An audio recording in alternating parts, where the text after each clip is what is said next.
John Blaxland is a former Australian Army officer turned defence expert at the ANU. John, the PM says we're not, but be honest with me, are we at war?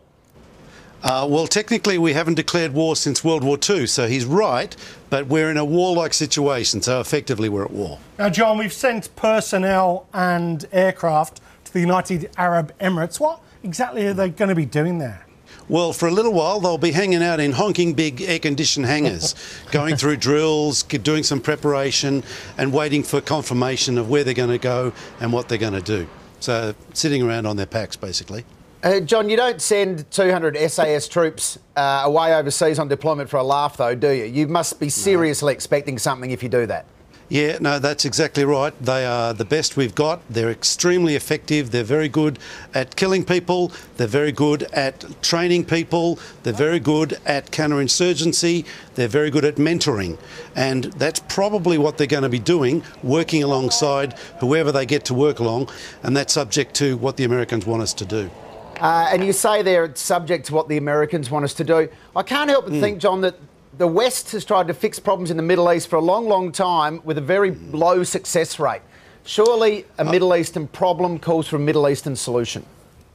You would have thought so. And look, I think the problem is that the Middle East can't get its act together. It needs external players like the United States to contribute, but I don't think it needs the United States to do all the fighting for them. So I get the feeling you think we're rushing in. When should we be going in? At what point do we go, okay, now it's time to act? Well, look, Australia has a role to play in support of the United States. When it's not our bag to play the lead role, it really does depend on the Americans' timing. And if they're going in, it's appropriate we provide some support.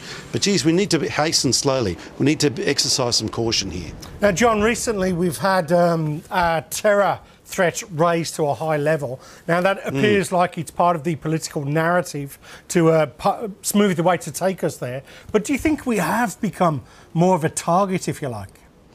Well, look, I mean, this is up for debate. Some people are saying we're not a target because of this, but the anecdotal evidence points to being a bit of a strong correlation between what's happening in Iraq and what's happening in Australia, what's happening in the lounge rooms and the YouTube watching 17-year-old boys of western suburbs of Sydney. The idea that you can conduct operations in Iraq and it won't have any repercussions, I think we're having ourselves on there. All right, John. Well, thanks very much for all your insight. We appreciate it. My pleasure.